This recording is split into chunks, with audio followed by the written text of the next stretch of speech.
America, and good day to our friends around the world. This is a political talk show here on WRMN. That's WRMN 1410 on that AM dial and WRMN1410.com, where it is simulcast live. Right there, you can also find our YouTube link, but you know the website, youtube.com. You can find us at WRMN Radio. My name is Dennis Green. This is, of course, a political talk show. And even better than just being a political talk show, this is, of course, Free Speech Friday. That's right. Everybody loves a Free Speech Friday here on WRMN. We got some great guests that are going to be here with us. Some fantastic information that you need to know about. We're also going to discuss some of the latest headlines, and maybe we've got some time to have a Free Speech Friday game. Well, thank you all for being in here. Let's get down to it. We've got a new friend joining us today. This is Mary Buell. Sorry. See, I knew I was going to mess it up. I said it every time. I've got Dr. Robert's name down. We'll let the good doctor, Dr. Renteria, come on with us as well. That took me 3 weeks to just nail that one. Mary Buell is an active leader in the Kane County Young Republicans, serving as fundraising chair and playing a key role in local civic and political engagement. With a strong passion for community service and youth outreach, she has helped shape events that connect policy with purpose. Tonight, she joins us to highlight the group's annual Christmas party and act of service, which combines celebrating with giving, supporting Hess House in Aurora, though essential travel-size toiletry donations. Mary continues to champion efforts that bring young conservatives together for impact, service, and unity during this festive season. Without further ado, let's bring on Mary, and also David Tees and Cecilia Brooks are joining us as well. Thank you, panel, for being here. Hello. Hi. Good to be back. Mary, thank you very much for coming on the first time here on A Political Talk Show. Tell us a little bit about your position with the Kane County Young Republicans. Like you said, I am our fundraising chair. So I work very hard to try to raise those funds to be able to go to trainings, different national events, like our national convention we just went to in Nashville over the summer. We're looking at heading out to DC for our National Young Leaders Conference in February. But also we raised funds to be able to give back to the community. We just donated $500 to, I believe it's 3 fires, Wow. the Northern Kane County Boy Scout Council, and attended their breakfast just a few weeks ago. And we had a good showing of our group. Cecilia was there with us, and it was really, really impactful to see what our money is going to. And also, I just got to speak to somebody about it last night, and it was just so great to hear how giving back like this to our local community not only like helps the kids, but it also, gives everybody a sense of, hey, these people are here, but they're not just here to shove politics and candidates down our throat. I understand that. So when you say young Republicans, you really take that seriously. So young Republicans are anyone 18 to 40. You can't serve on a board past your 41st birthday. However, for us, we allow associate memberships if you're younger than 18. If you're older than 41, we allow you to just stay a member and keep participating with us, because the point is getting people active at all age ranges. I mean, we currently have an 11-year-old looking at getting involved with us and doing Wow. stuff. So it's really impressive. Cecilia, you've been part of the Young Republicans for quite a while. Tell me about your experience. I have. Well, it's nice being Gen Z in this society day and age to be able to connect with other like minded individuals who are young, excited about politics, but are also just somebody who rides that wave with you. And it's brought a lot of good people and friends into my life and a big sense of camaraderie that I may not have had before. Dave, you and I aren't going to be part and can't be part of this club here. Where do us maybe older Republicans come in and fit in with working with the young Republicans? Well, at your Republican Township division, like ours is in Elgin, at the Township Building on McLean Boulevard, each township has a Y and a D. Okay, or sorry, not a Y, an R and a D. Mhm. But with ours, you could go to Campton, Aurora, Batavia, Western, Rutland, which is new now. Um, what am I missing? Mm. Elgin. Am I missing any? Aurora. No, he got Aurora, Aurora, yeah. Dundee, Oh, St. Dundee, yeah. Charles, St. Charles, yeah. Geneva. So yeah, that's how we could, that's older people can go to that, and into the pasture after that, but we all work together for one common cause. And it's great having younger people getting up into politics, which is what you and me like to see. Absolutely. Mary, let's talk about the party and not the Republican Party, the Christmas party. Yeah. An act of service.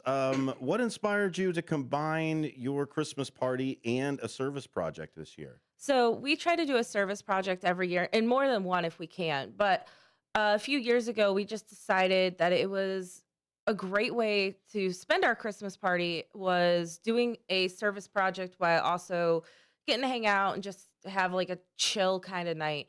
And we invite everyone to come out. We would invite anybody who's interested to just come out and meet everybody. We're going to be over at Global Brew on the 16th. Mm. But our service project, so we were there last year. We collected donations of snacks, hand warmers, like hand sanitizer, different things like that last year. And we made boxes and gave them out to the police departments around the county. Well, tell us a little bit about the Hest House, right? Did I pronounce it Mhm. right? HESED house. It's in Aurora.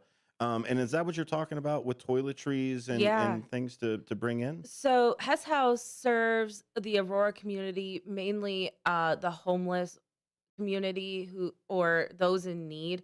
They currently are serving anywhere from 250 to 300 people a night, not Wow. including, I believe, up to 20 or 25 families are being helped by them right now. And so we reach out to different places and say, hey, can we help you? Mm. We're looking to do something. And they, basically fell at our feet and said, anything you can do for us, we will accept. So our goal is to try to make 300 bags. As you can see on the flyer, we're looking for travel-sized toiletries, just things that we can throw in a little bag. It's easy to carry. And they'll be handing them out to people. And it's just a great way to give back. Absolutely. And if you're interested in donating any of these items, you are welcome to bring them over to Global Brew in St. Charles. We'll be there starting around 6 o'clock. And we will be making those bags. Like I said, everybody's welcome to stay. It's a fun group. The owners of Global Brew are amazing people. We've really enjoyed our time there anytime we go. And we've invited all of the regular township GOPs, the executive committee, the county. Everybody's welcome. We just want people to come have a great Christmas party, but also feel that sense of pride of giving back to the community and helping those less fortunate than us. Absolutely. I take it from that civic Republican standpoint too. The Republic all day is the best form of government, I think. And then the civic side of it, is that what really pulls the Kane County Republicans together? Is that not necessarily that political mindset or the political curiosity, but the civic duty that comes behind some of these things, which is why I guess it pairs really well with putting something like this together. There's a lot of people who do feel that way. I know for me, I work with candidates a lot. That's actually my job with the county GOP, not just the young Republicans. And just seeing the candidates, because you get candidates every day who are like, hi, bye, out of an event. And then you get the candidates who are like, I'm here to work. I'm here to help you. Here's something for you. And those are the ones who do succeed really well. And then you see the people who are succeeding in our townships, giving back, the townships that are doing so well. Even, don't look at the numbers for voting or anything. Look at who's doing the most in their community, because those are the people that at the end of the day are the ones here for you and the ones that are going to make a difference. Yeah, like we've talked with Dr. Renteria before as well, who's going to be up with us at the bottom of the hour. If you are a civic-minded person or a community-focused person, the title that you were elected doesn't matter. You're still a civic-minded person. You're still a community leader. Yeah, maybe a little bit makes it a little bit easier to get some things done for having that title, but at the end of the day, you're still there at the events. So go to the Kane County Young Republicans Christmas Party, an act of service. That's December 16th, starts at 6 p.m., goes to question mark. Global Brew is the place there. That's 2100 Prairie Street in St. Charles. This year, they're collecting donations to make Christmas brighter for the Hest House in Aurora by making travel toiletry bags. They're looking for shampoo, deodorants, conditioner, dental floss, razors, soap, lip balm. And I am sure, like every single person that works with the homeless and the unfortunate, socks. Anywhere that you can go to grab a pack of socks, make sure you throw that in there as well. Have you been to one of these before, Dave? Not this particular. Well, yeah, not a YR event. I have to go one day. Yeah. Well, Tonight. I'm sure you're looking forward to getting some networking done with both people that are part of the Young Republicans and maybe just interested, right? Oh yeah, exactly. And that's on the 17th. But unfortunately, on the 17th, I have to be at City Hall for that event, which we'll maybe talk about another day. But yeah, these young people are doing an amazing job. They care about their community. They look what they're doing right now. It seems like every time they get together and have some function, they're doing stuff like this. Cecilia, is jumping into a group is the next step, right? If you're a voter, you're a civic-minded person, you're the individual, you do your individual civic duty. Is joining a group like this the next step if you want to be more involved? Absolutely. I find that through joining different organizations, such as the Young Republicans, especially being so civic minded, I'm able to, like I said earlier, meet like minded individuals, but then also grow my network, right? We don't get to experience new things or reach outside of our bubble if we're only staying inside of it. So I think that opening up that door for new connections or people I might otherwise not talk to, that just blossoms into new opportunities. How can I help here? This is another area of interest I have or a passion I have. How do I get involved? And you just open up those doors by the first organization or meeting you step into. Outside of the age limit, is there anything else that you're looking for in members for the Young Republicans? Well, I mean, the name sort of gives it away. We'd like you to be Republican and vote Republican. But yeah, just people who are curious. We find a lot of our members, when they first come to us, are just looking to understand more, learn more, know really what's going on. They understand, I believe these things to be true. So I know I'm Republican, I vote Republican, but they are looking for a better understanding of what's actually going on in our government. And we do have, like I said, candidates, but we also have elected officials that come to our meetings and actually tell us what's going on in Springfield, what's going on in Washington, what's going on here in Kane County, even all the way down to the local. I mean, we have members who are serving on the regional school board right now. We have our chairman is not only the chairman of Rutland Township GOP. Thanks for the shout out there, Dave. But he's also a township trustee in Rutland. So, we encourage our members to look at running for office, especially just the local offices, because that's where you affect the most change. So local and then being connected with I guess, the main hub of the Republican Party as well, Dave. Is so the Young Republicans aren't just a organization that's outside of the umbrella. They are part of the almost hub and spoke type of side to the Republican outreach anyway. So Mhm. if somebody is looking to maybe make a national name or a state name, is local still the place to start out with? Oh yeah, that's where you get your feet wet. I mean, find an example. Jaden, what's Jaden's last name? Help me out. Badillo. Badillo. But yeah, Badil. Yeah, he's actually the vice chairman of Aurora Township. Mm. He's 18 years old. Wow.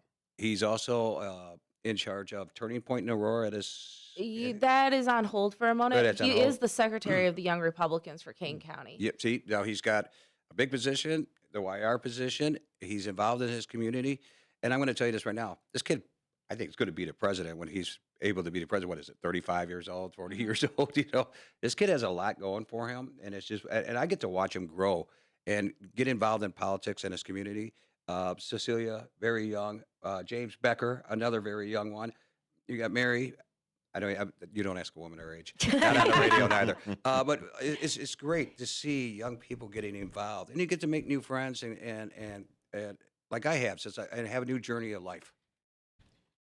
So let's talk about what can everybody expect of the party? We talked about the good things that you're doing for the party. We talked about the Republican Party itself. What can we expect over at the Christmas party? Are we bobbing for gingerbread people, or what are we doing? Well, we may or may not do a potluck, but there will be some food there of some sort.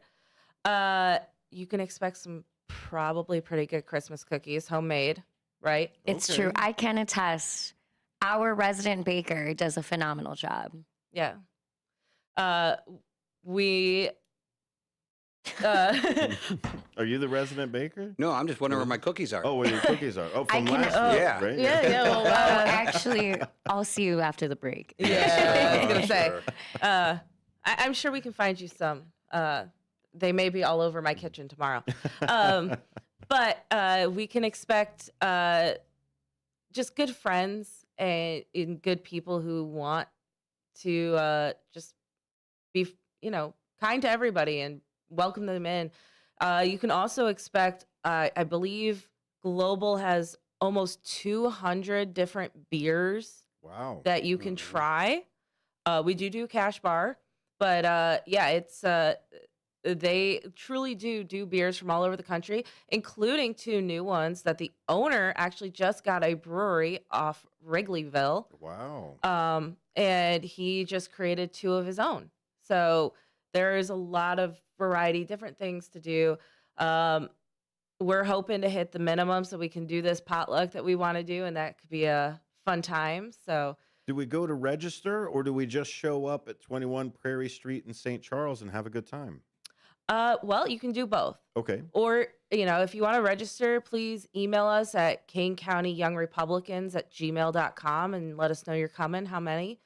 And yeah, either And what that, you're bringing, right? yeah, what you're bringing, or, just that you're coming and that you're donating. We're welcome everybody. That's the Kane County Young Republicans Christmas party and, of course, Act of Service, December 16th at 6 p.m. That's over at Global Brew, 2100 Prairie Street in St. Charles. This year, they're collecting donations to make Christmas brighter for the Hest House in Aurora. Well, thank you very much, Barry Bureau, for being here with us. We really appreciate that. Do you have anything else you would like to let anybody know before we head out? Yeah, you can follow the Kane County Young Republicans on Facebook, Instagram, Twitter. Twitter's actually really funny. Give a shout out to Jason, who enjoys doing that. And you can find out more about our Christmas party on our Facebook event as well. Great. Stick around. We've got more Apolitical Talk Show coming up after this. We've got Dr. Renteria coming on with us, too. Stick around. It is a Free Speech Friday here on WRMN.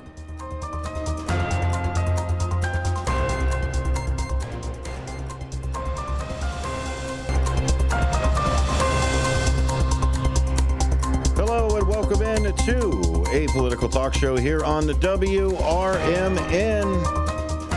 We just had a great interview with the Young Republicans. That would be with Miss Mary Buell, active leader, Kane County Young Republicans. They are having a Christmas party. That's right. Fundraiser as well, active service. Bring those donations in. They're looking for travel-sized toiletries, shampoos, deodorant, conditioners, dental floss, lotion, razors, soap, lip balm, all of the things that you know that people need in those travel-sized things. Head on over to the Christmas party and active service December 16th over at Global Brew. That is 2100 Prairie Street in St. Charles. They are helping the Hest House in Aurora by making those travel toiletries by donating there. Join some like-minded people about civics and republicanism and all the other different things that you would expect over at some politically minded events. But, of course, with that Christmas cheer. So, without further ado, let's introduce our Free Speech Friday panel for this evening. Of course, we've got down to there on the end of the line, we have Miss Cecilia Brooks. She is part of the Republican GOP for the Kane County area and also part of the Young Republicans. She has run for quite a few offices here in the area. And you're currently just signed or put your petition in for which position again? I forget. For precinct committee person in EL 17 here in Elgin Township. Right. Precinct committee person also being a part of that. We appreciate you being here, Cecilia. Thank you for having me. Sitting over there in the middle, returning to the Free Speech Friday show and a political talk show, please welcome in Dr. Robert J. Renteria, known to many as From the Barrio, an award-winning Latino author, civic leader, and chairman for From the Barrio Foundation. Also running for the lieutenant governor position. You also passed your petition, I guess, gauntlet as well. You and Sheriff Mendrick passed through your side of the petition. Are you excited to be on the primary ballot? 100%. We're pretty fired up and ready to go. That's fantastic. And also, we've got the man, the myth, the legend. That, of course, will be Mr. David Tees for being here. Appreciate you and all of the work that you do, not just for the area here in Elgin, but also helping build those pipelines for people that want to be involved with politics and that conduit of actually being involved with politics. Oh, I am a plumber. I got pipelines. That's not a bad way to start out. It is.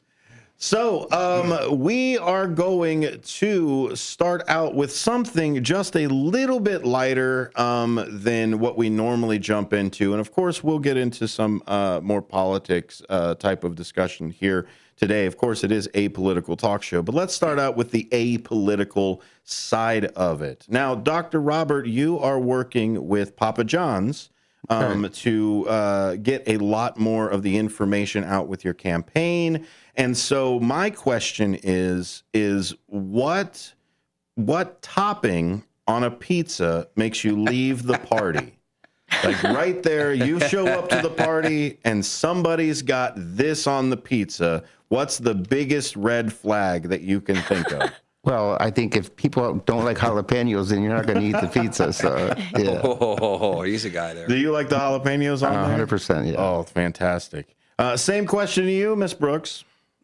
Mushrooms. Get those out of my face. Out. Get those. I'm gone. That's a red flag right there. The reddest of flags. Even if they show up, they've got a cheese and everything else over there. You're saying, you've got mushrooms. Sorry, this ain't a party no more. Out of my sight. I'm taking my contacts out. I've seen enough. Not even with not even with the delicious topping like jalapenos and mushrooms? Oh, no. The jalapenos are ruined then, too. Man. David, same thing? I'm defriending her. right now as we speak. I know where you live. Yeah. You would take jalapenos and mushrooms? I no jalapenos, but mushrooms. Yeah, that's my favorite on a pizza. Oh, gosh. But the ideal is pineapple and sardines. Wow. No pineapple. Together or just any? Either one of them Yikes. on there. It Yeah. needs to clarify. Yeah. Okay. Well, I got two. I up one to you guys there. Okay. That's what I do. Listen, man, leave my pineapple out of this. Tell us a little bit about you working with Papa John's. Well, it's going on 8 years, and they were very much more of a corporate entity with billboards, and they weren't involved in the community until they found us 8 years ago. And since that time, we've fed thousands and thousands of people over the years. In fact, the last 3 years in a row, this gift card right here, we've been giving these out for a free pizza to 10,000 families per year. And that helps a lot of people, particularly like what they're doing with the young Republicans at Hesed House, right? That's very near and dear to me because my father died in a halfway house on Skid Row. He was homeless and a heroin addict. So, I want to participate with them in their outreach. Papa John's also has these coupons that they give. It's 30% off with no limits. And it's good through the state of Illinois and Northwest Indiana by putting the code in BARRIO30. Wow. BARRIO30 gets you 30% off. And we've been doing that for going on 8 years. We just held an event in the summertime over here at Judson University. We gave out backpacks and school supplies and book bags, and we raffled out some laptops, and we fed everybody there. So the big thing is about getting involved and being involved in the community, right? So that people know that we care. And that's a very great campaign. It's been going on for quite a while as well, helping hundreds, if not thousands of families. Cecilia, you did this as well when you were running for city council. It's actually, I did. And that's something that wasn't as widely spoken about, but that's actually something that went on behind the scenes. So fun fact, I'm going to steal this just for a moment, please. She's gonna steal it. So fun fact. So these are one topping, free pizzas. You get the entire pizza for free because of Dr. Rentria's partnership with Papa John's. So what I was doing during my campaign, so I had been volunteering to deliver food and feed the residents of the Lexington Inn, the former residents of Tent City in the Lexington Inn. And I started surprising them. They're grateful for the food, but they're getting the same exact food, just basic necessities. So I started surprising them with Papa John's pizzas. And they loved it so much, but I also understood that these people are not going to have access to, when are they ever going to get a pizza if they can barely trying to get back on their feet? So I also then started passing out here in downtown Elgin. This community partnership is actually benefiting our community here in downtown, here all throughout Elgin, because I have been going at night on nights like this when it's cold and going out, passing out hand warmers and delivering these pizzas to the homeless population that is quite literally on these streets late at night. And a hot meal like that too. That's the other side of it that we kind of forget about. Even with SNAP benefits or WIC, that's mostly just back to just rice or shelf stable or the meals that you would have to cook. Right. And so having a hot meal, that is sometimes the highlight of that person's week or day or anything else. And not to mention helping as many people as you possibly can. If you have, you have to give. You have the obligation to give. If I've got 2 shirts, you need one, I have one, and you have one. That's how it's always been for us as I guess a species, or at least how we can all survive together. The boss lady texted into the text line 505-926-1410. She's there. She says Team No Mushroom as well.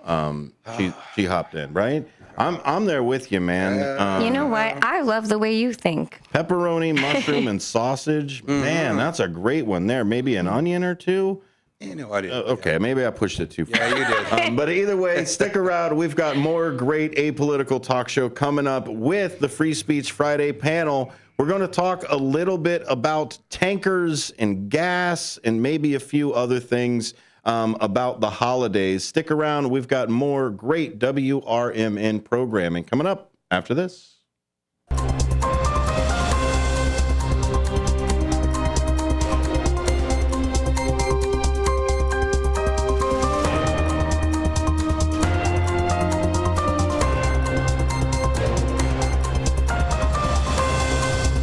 to a political talk show here on WRMN. My name is Dennis Green. I am the host and moderator for Free Speech Friday. Yay! It's so great to have our Free Speech Friday panel on here.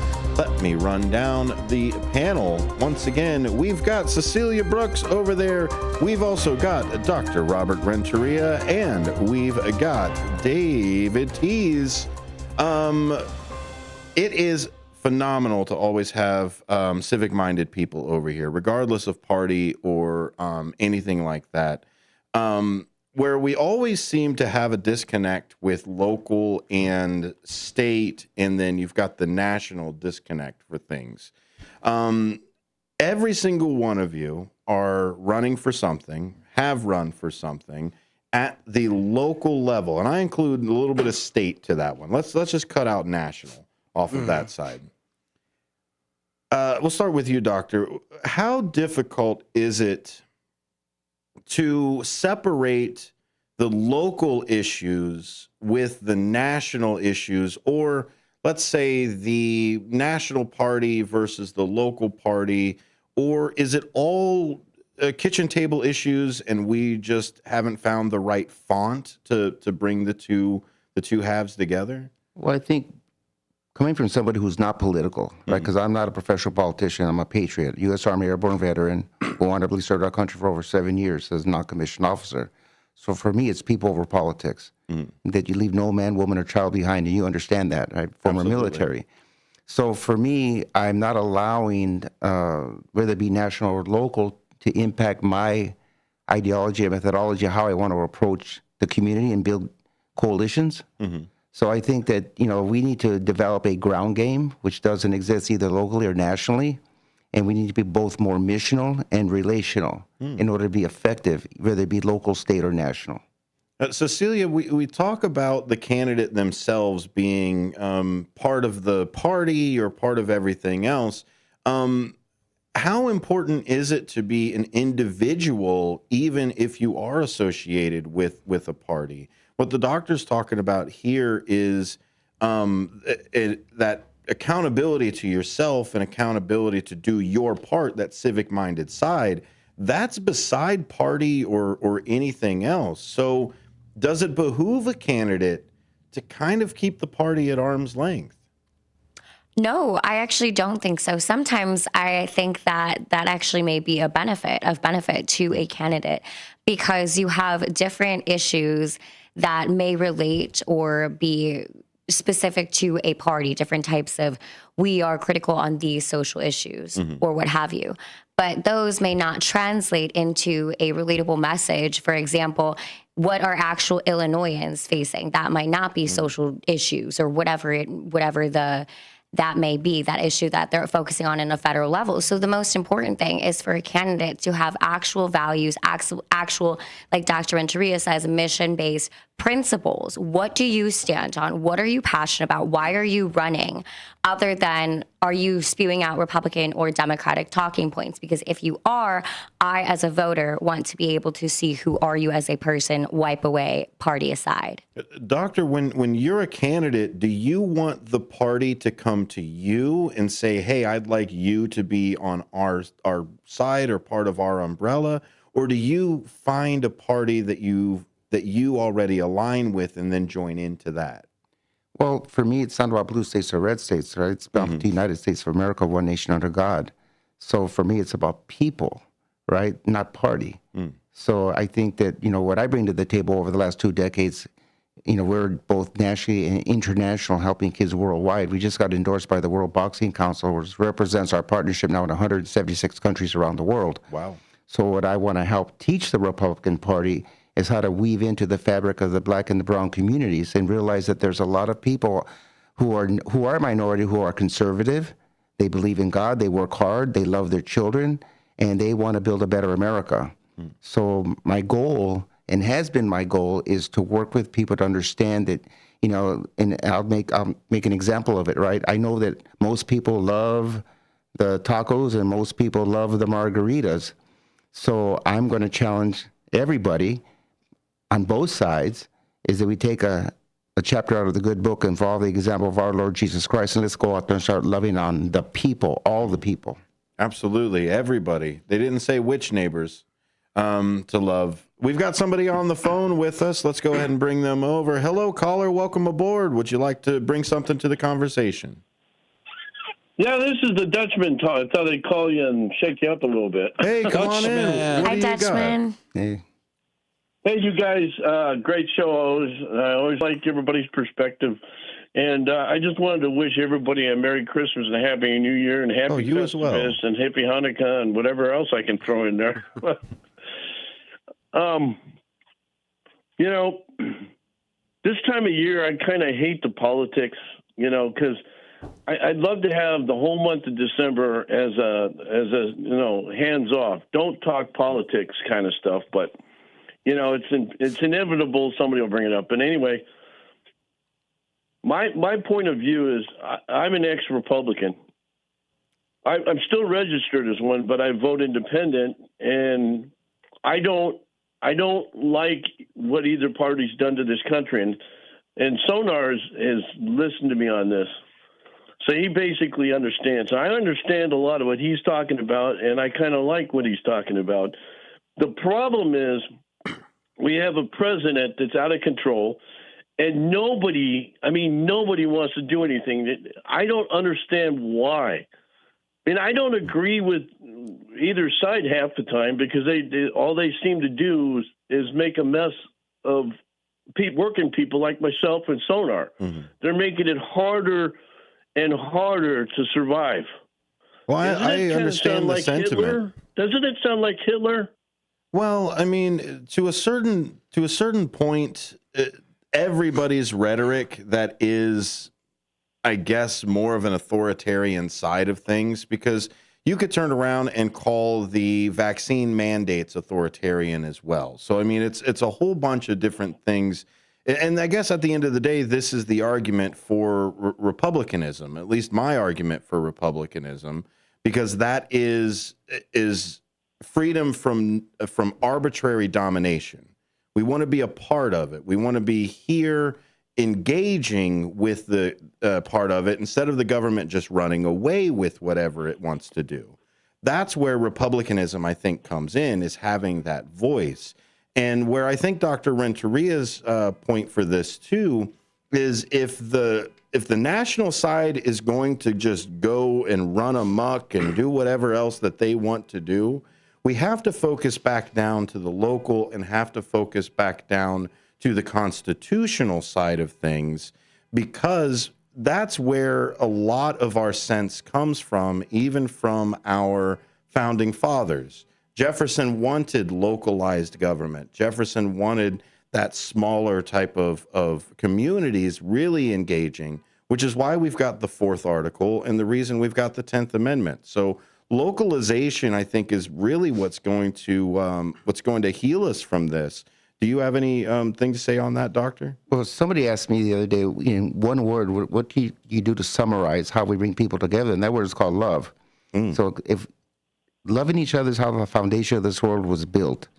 So if we build on that foundation, then we can be a champion of this place that we call home, to take care of our families, our neighbors, our community, our great city, and then beyond. Mm-hmm. So that's almost the opposite of what you're talking about right now is happening there, Jeff. As far as the authoritarian side of it, that doesn't sound like love to me. Well, no. Here's the thing. I'm about as flexible as you're going to get. But here's the thing. If you look at the way the national media, and you look at just in media in general, every radio station, every talk show station, all through the internet, it's evil. It's evil. There's several people that are doctors out there that have talked about how bad the social media is, and it's true. And the problem is the psychology of it, the psychology end of it. There's a lot of young kids that believe this. They believe in a lot of garbage because they don't do the research. Well, and you and I have both done it, and doctors probably done it there. I mean, if you do the research, you understand. My big thing is, this order is natural resources. I'm an ex-firefighter from the Forest Service. And what they want to do to the Forest Service and Interior, Department of Interior, BLM, and all this other stuff is garbage. They're going to be losing a lot of good people. Absolutely. And a lot of the resources that we depend on now. And to be honest with you, they don't get squat. They don't get paid half the pay that the cities do. You have to like the job, basically, what it comes down to. If you don't like the job, you're never going to make any money in that job. I never did. I got out of it because it was not economically feasible for me to stay in it, especially after I got married. Well, but, I mean, the private sector as well is going to take quite a bit of it. But back to that messaging side of it, when the issue we in media we have the "if it bleeds, it leads" mentality, because that's what ends up happening. The most visceral, the train wreck, whatever you want to call it, is what everybody wants to see and what everybody engages in. And that's where social media and all the other things come from. The only thing I could liken it to is free speech. We've got free speech here in America.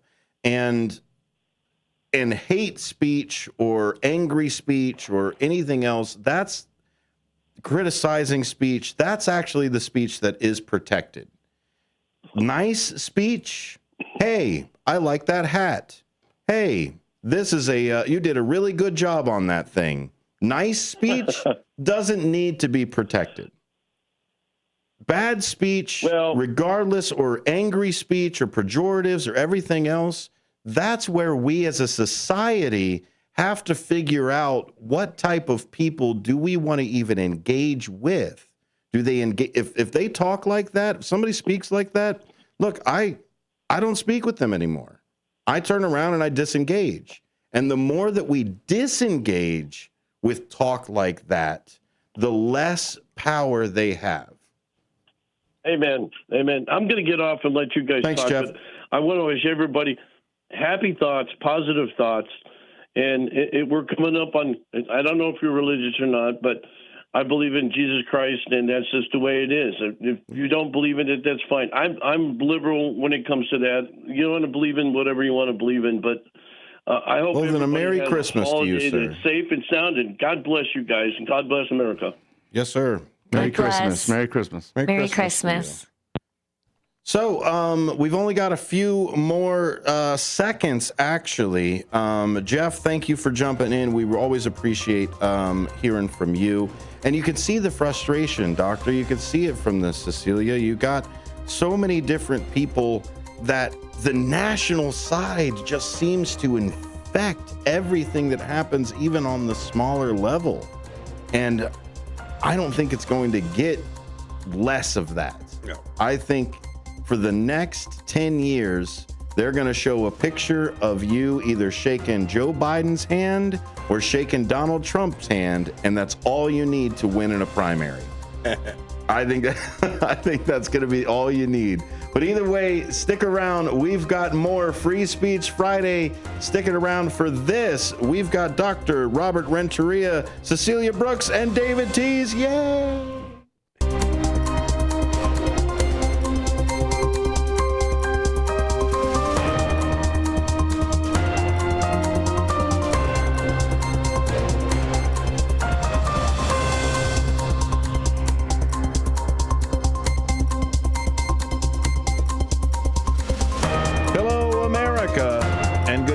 Friends around the world, this is a political talk show here on WRMN. It's Free Speech Friday. That's right.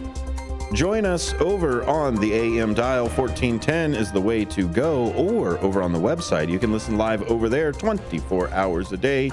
As long as you're connected over to the internet, you can find the live stream of the station over there. Also, when we go live here in Studio 14, we go live on the video as well. We go live on YouTube. You can find us at youtube.com, WRMN Radio. We've got a few fantastic people here for Free Speech Friday. Let's go ahead and introduce them once again. For this hour, we've got Cecilia Brooks, who has run for quite a few things here in the area, has also contributed to quite a few candidates working behind the scenes here, very civic-minded for the area of Elgin, and is currently running for, once again, Precinct committee person for Republican EL 17 in downtown Elgin. EL 17 is the one I forget all the time, but committee person is exactly what you're running for as well. Petition has already gone across and will be on the ballot in March, right? Correct, yes, Okay. March 17th. Also on the ballot for March, that will be our great friend, Dr. Robert Renteria. From the Barrio Foundation, we've got a few books within this bilingual curriculum. From the Barrio to the Boardroom, we've got Me Barrio and Little Barrio, all helping schools and communities replace gangs, violence, and hopelessness with education, pride, and purpose. He is also running to be lieutenant governor with the governor running for Sheriff Mendrick running for that governor position. Thank you very much for being here with us, Dr. Renteria. Thank you, Sona. We've also got David Tees. He is committee chair now, I believe. Yes, I am. Of Elgin Township Republicans. Elgin Township Republicans committee chairman sitting here with us as well. And you probably recognize him more as the guy that knocked on your door and told you when the voting time was. Mm-hmm. Yes, I did. It's one of those old jokes from Mitch Hedberg. He talked about how he got introduced, and you may have known him from Letterman or all these other stuff. And he said, you should introduce me. You may know him from the store because that's where people might see me more often. So thanks you all for being here with us. Mr. David Tees has to get out of here because not only does he have to make sure that some pipes don't burst for Yes, got to get the heat, make sure they're all working good this weekend. Also, him and Miss Cecilia Brooks are going over to the YWCA here in Elgin because this is the first day for the self-defense workshop for Somebody's Daughter is Loved. Somebody's Daughter is Loved is a woman-led safety initiative empowering women to look out for one another and create a safer, more respectful social spaces.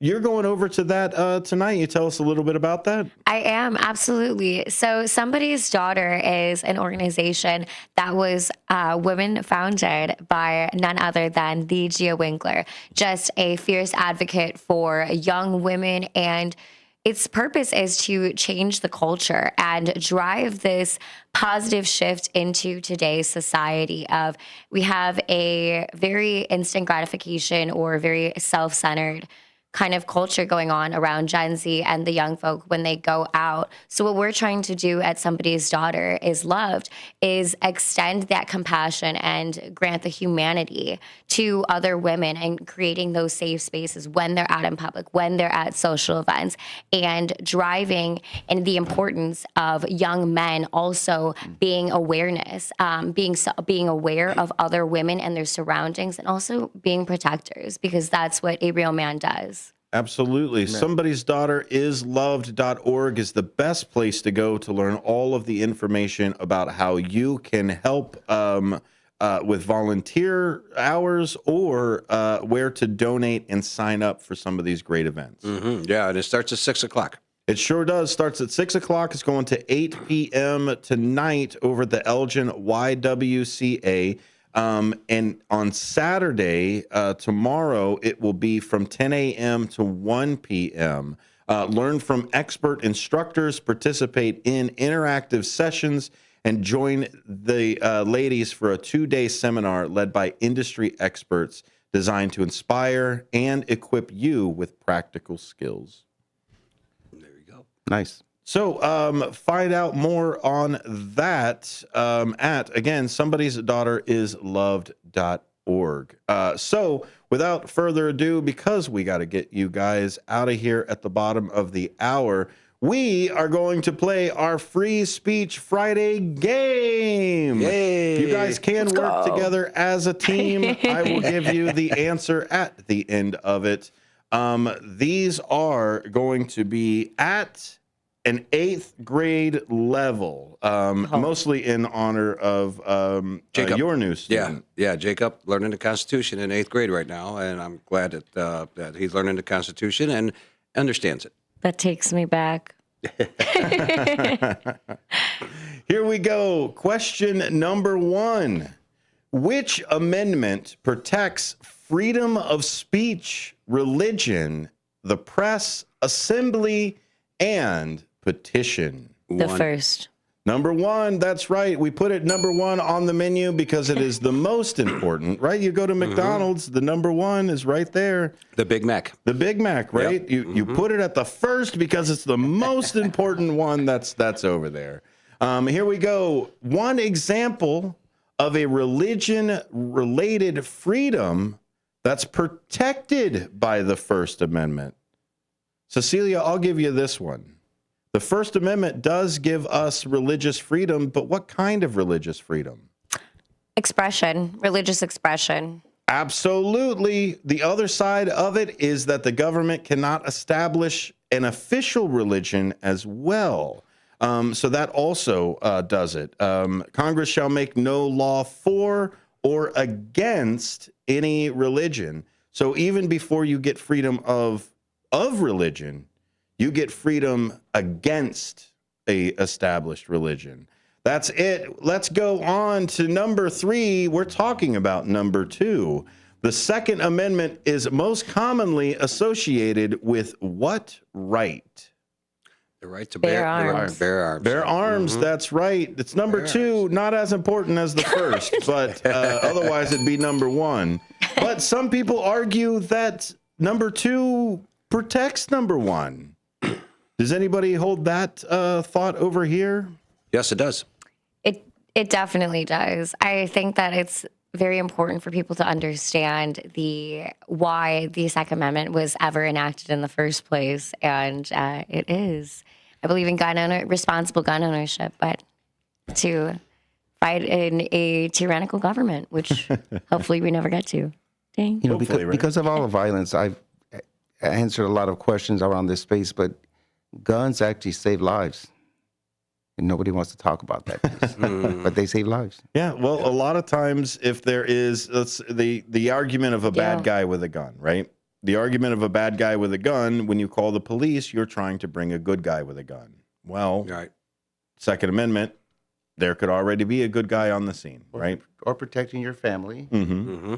your loved ones. I mean, I just think there's 2 sides to that coin. There sure is. Yeah. And the statistics are on a whole bunch of different sides too, depending on what you want to look at, whether you want to look at a suicide rate or you want to look at accidental shootings within the home. So there's a whole bunch of different gambit for it. But at the end of the day, a constitutionalist will still come down to the Second Amendment gives you that right.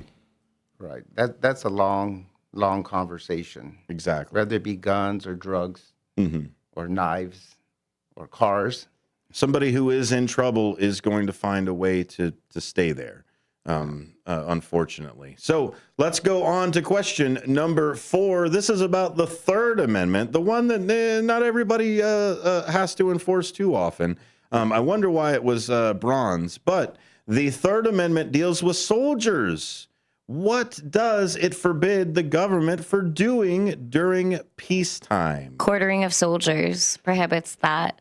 Absolutely. And so here's where we get a little bit sticky with quartering of soldiers. Back in the day, it wasn't necessarily about soldiers in their homes.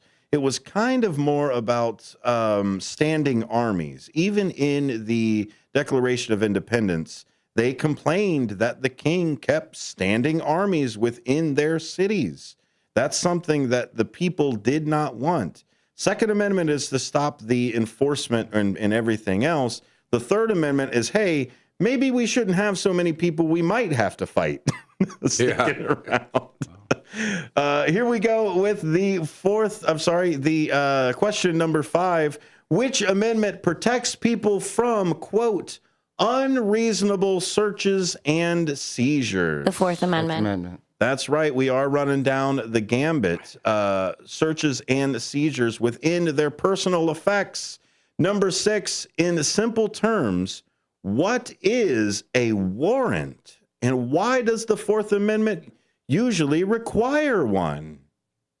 Because it prohibits. Oh, A warrant is actually a proper court order for a search and seizures. Exactly. And the Fourth Amendment requires one in case you do need to look at somebody's stuff, right? Exactly. And entering the home without a warrant completely makes every and any evidence found during that time completely inadmissible in court for a reason, because you just violated constitutional right. Prevents the government from coming in and doing as they please, or checking you at any given times. Protects your rights. Absolutely. There was that one guy, Miranda, at one point, I think, put that thing, which is weird to say, that guy, Miranda. Anyway, let's go into number 7. We've only got a few more sitting here. If someone is accused of a crime, which amendment protects them from being forced to testify against themselves? Your Fifth Amendment. Absolutely. That Fifth Amendment comes with a whole bunch of things. I believe, including this next one, which amendment protects you from being tried twice for the same crime? The 6th. Nope, same amendment. Fifth Amendment. Oh, Fifth Amendment. What are we on? Double jeopardy. So if you were already accused and already acquitted, they cannot turn around and accuse you of it again. Well, they can't try you for it again. They might be able to accuse you. Can someone tell parking enforcement that? I guess that's only if you stayed in the exact same spot. Yes. I've had enough. This one here, what does due process of law mean in the everyday language, and which amendment includes it?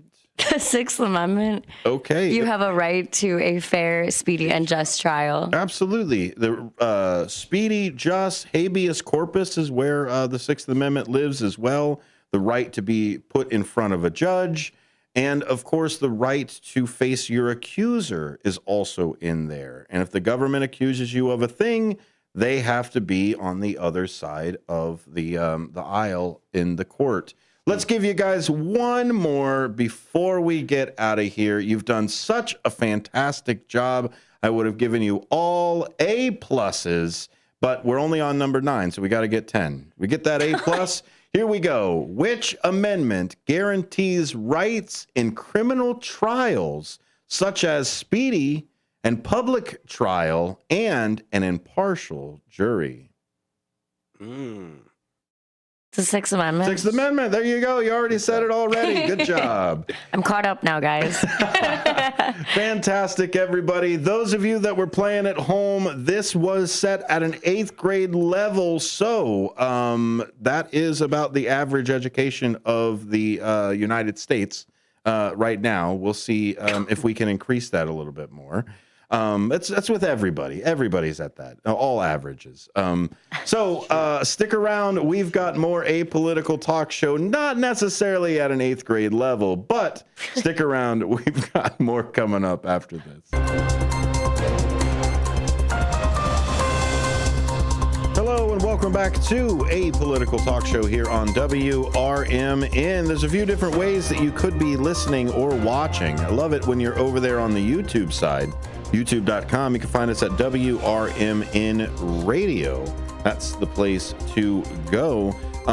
If you want to head over to the website, that is WRMN1410.com. WRMN1410.com. You can find the live stream for the audio. You can find the show schedule that's over there.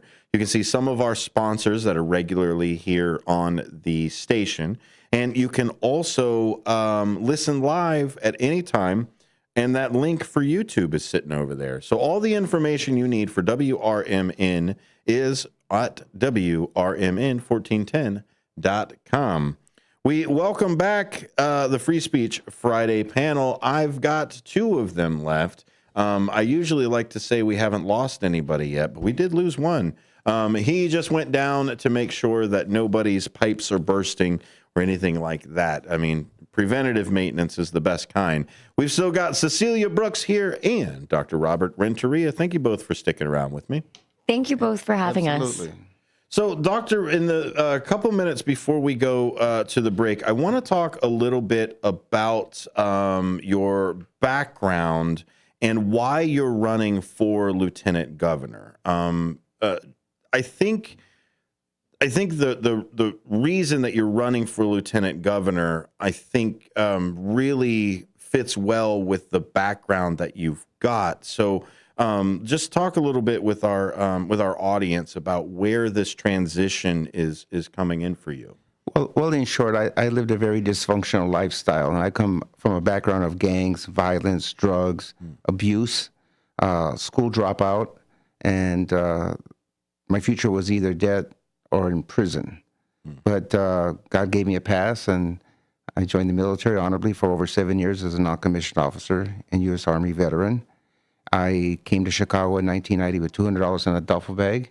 6 years later, I was vice president of a publicly traded company on the New York Stock Exchange. Wow. So I climbed the ladder of corporate America till I started my own business. And then I felt the need that I wanted to help kids. That was just something that really got into my core. And 20 years later, we're in over 25 countries. And I felt that because of my background, especially here in Chicago, being for the last 13 years the most violent city and state in the country, I wanted to use an anti-violence prevention program that we developed to create what's called a cultural calm, peace building through literacy and education, to teach our kids that gang banging and violence is not a lifestyle but a death style, and the ultimate weapon for our kids is not a loaded gun but an educated mind.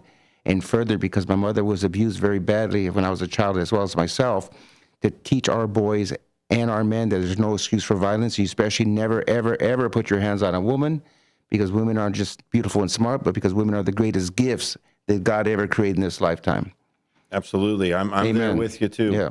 And this is a curriculum, but to me, it seems more than just a bunch of lessons. It feels like a I see you type of message here. It's not just lessons. It's not just how to be good or how to steer away from gangs. It is a message of you're seen by somebody, and that's why we are trying to give you this message, right? Giving up on somebody is easy. Turning around and say, I don't need to talk with them ever again. I don't need to do anything.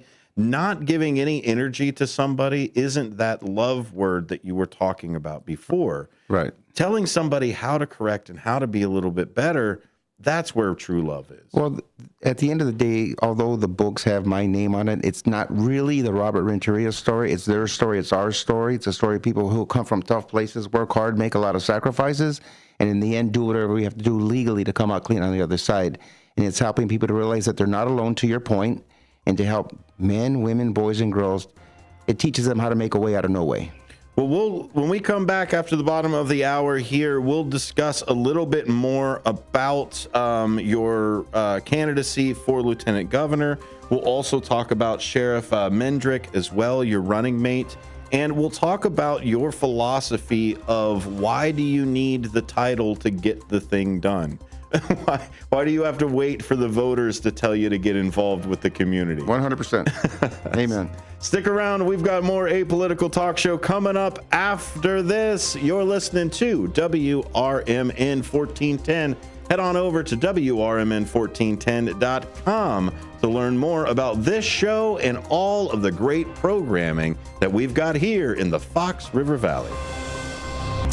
Welcome back to Apolitical Talk Show here on WRMN. I got two great people sticking around for our Free Speech Friday. That, of course, is Dr. Robert J. Renteria, who is running for Lieutenant Governor with his running mate, Sheriff Mendrick.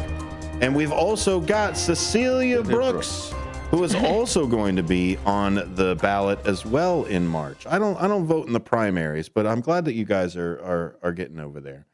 We appreciate it. You're my ballot bestie, Dr. Renteria.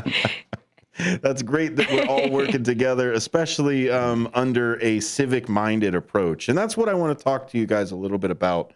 This concept of why do I need to be an elected official to do good in my community? Right? There seems to be this concept of, yes, does it make it easier to have more of an impact to a community by having a title? Arguably, okay, yes, you can put that side, but that doesn't mean you can't have an impact by not having the title. So I guess the question that I have for a lot of candidates, and it seems to be the question that you've got too, Doctor, is why aren't you doing it now? Right? Is why wait until November? Why wait until March? Why wait until everything else? We're a year away before anybody gets the title. Right. One of the things I've learned, not being a political person, is that I'm hearing candidates saying that on day one I'll do this, or on day one I'll do that. And I ask them, well, why don't you do it now? Right? Win, lose, or draw. And what have you done the last, say, 10, 15, 20 years of your life? And they tell me, well, I sat on this chair, I co-chaired this, I'm titles. And I said, but what have you done? And there's the difference of what I think the Sheriff Mendrick and myself bring to the table. We have 50 years combined public service. We're doing the work. We're already addressing recidivism and violence and education, trying to create jobs for people, and we're addressing workforce development and reentry. When you're doing that without the name tag, right? I mean, you can grab the name tag. You could be chairman of this. You can be a member of that, and put all those things together. But when did you put on your working clothes and go actually do something that's in there? Right. So for me, it's disingenuous, it's error, and it's false promises. So I'm going to show you my body of work. You show me yours, and let the public judge for themselves. Yeah. Cecilia, have you seen that too? Is public work or volunteerism? Yes, it does pad your resume. It does put something it's in there. But is it a little concerning when a candidate doesn't have any community stuff that they're doing even currently? Absolutely. I think that's actually the biggest red flag. As a voter, as an everyday American, and as somebody who is involved in politics, it's extremely concerning to me. Why you're running for an office that you claim that you're going to serve. You are going to serve, correct? That's why you're running for public office. But if you claim to be such the servant that you are, then why have you never stepped up to serve in a capacity that doesn't include high profile outings and events and fame or whatever notoriety supposedly that comes with that? Where were you? And if you're so good at serving and you love this so much, why haven't you done it yet? And to your point, Doctor, where they always talk about, I'll change this on day one. I'll change this. I'll do this. First off, you're building the strongman type of side where you're the only one. Okay, Superman, step back a little bit. But secondly, there's other ways to get involved to change things other than running. You can show up for city councils. You can show up to board meetings. You can read the minutes. You can understand the inner workings of your municipalities and statewide. That right there is working on it. Last Sunday night, I was at a unity dinner in Aurora, feeding homeless men and women, boys and girls, and our veterans, right? I wasn't there as the candidate for lieutenant governor. I was there as Robert Renteria, who cares about his community and who loves his community and is trying to lift people up, especially our kids, so they could spread their wings and fly like the angels God intended our kids to be. I was there in that capacity. But, you know, and I tell you, there was not one person running for office, was not one current official there. They weren't there with the most at need. They weren't there.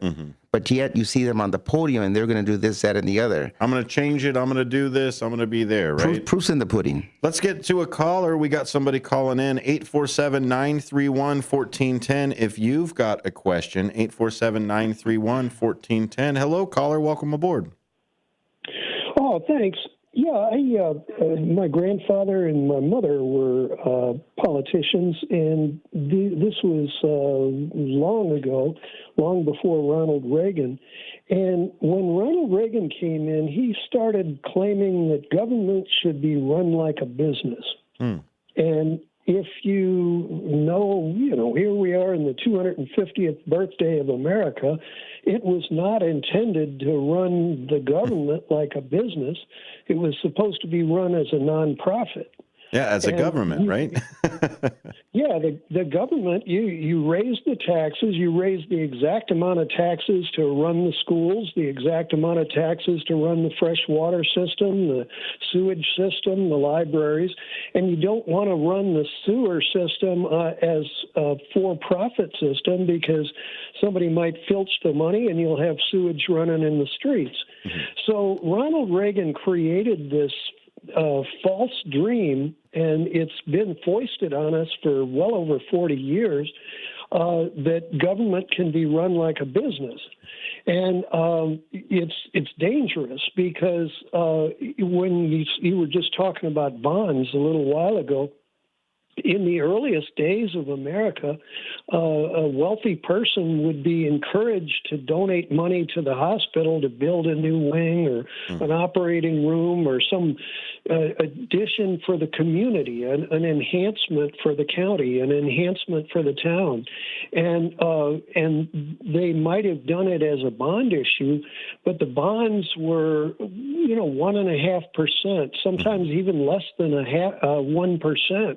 The rate of return on the bonds, but what they put into bonds, they were able to write off in their income tax, kind of as a quid pro quo. Well, and to your point too, Ronald Reagan was the one that essentially said, "Well, you're taxed too high, so we'll just give you those cuts, and you can write the other stuff off for the donation."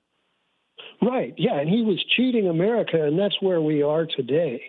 And what I was basically leading up to is this issue about whether or not we're providing public good, whether a politician is running for office to help us all, or whether they're just lining their pockets and screw you, I've got mine. And this whole idea, Ronald Reagan really tricked us, and the libertarians are very outspoken about, screw you, I've got mine, and that government is bad.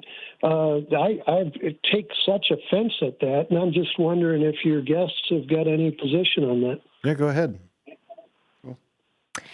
Yeah, absolutely. So I think that unfortunately in today's political landscape, it is what you had mentioned, where there are many people that get into politics. We were actually just talking about this on the break, that many people get into politics for a lot of the wrong reasons. And for a career.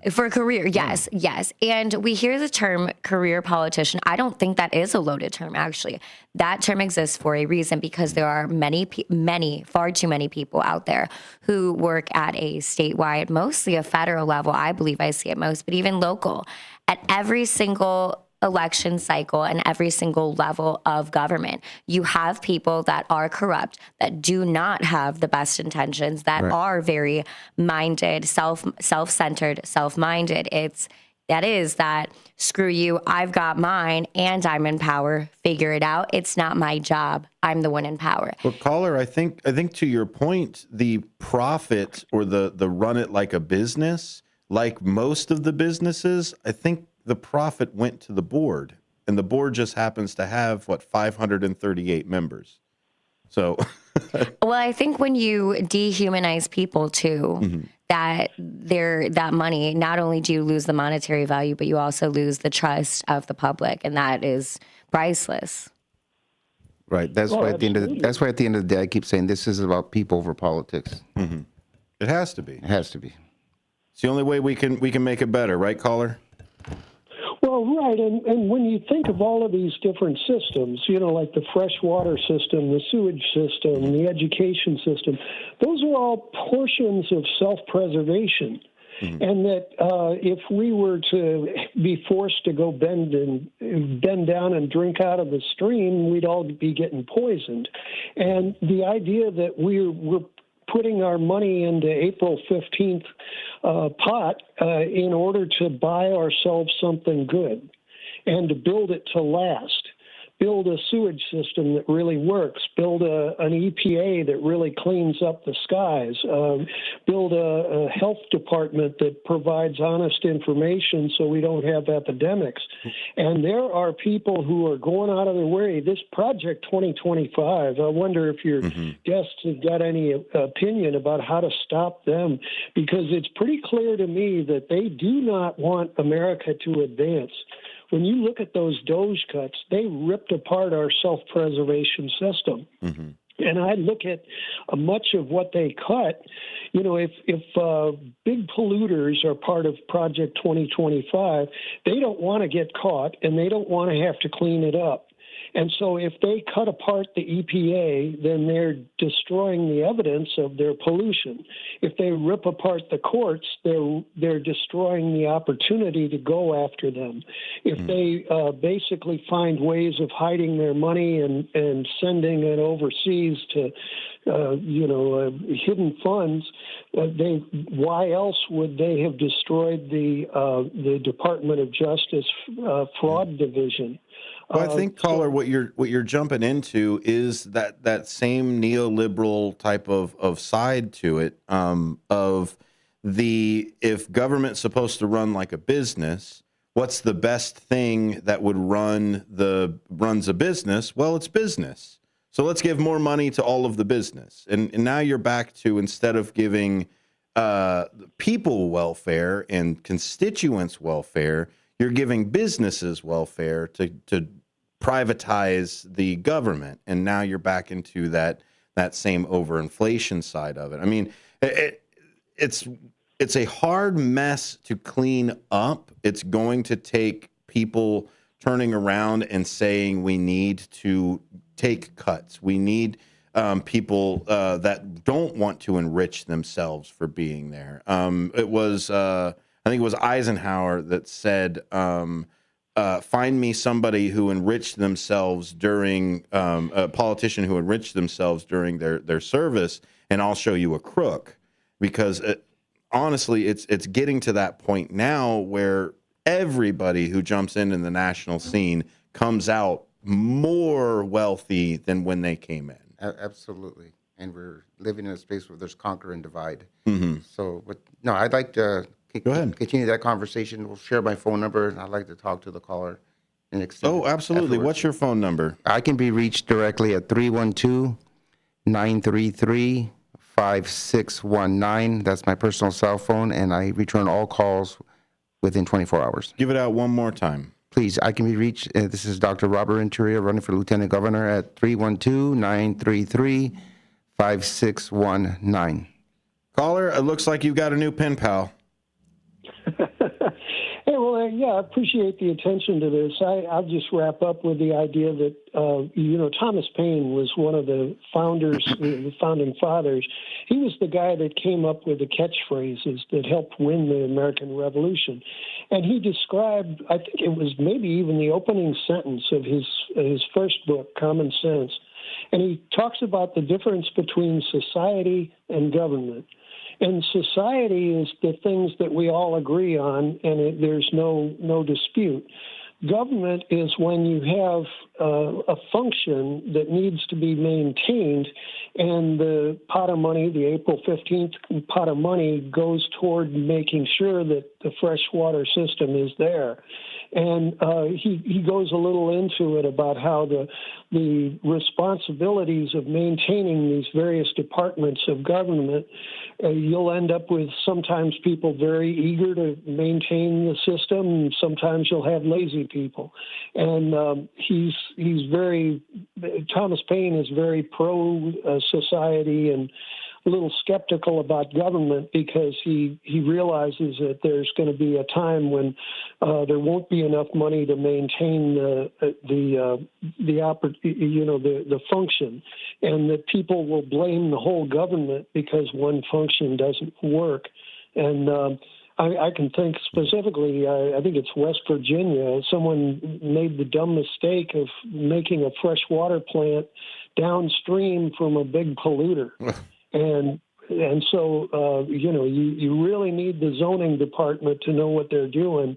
before you allow a big polluter to be upstream of your drinking water. Absolutely, caller. It all boils down to common sense at the end of the day, right?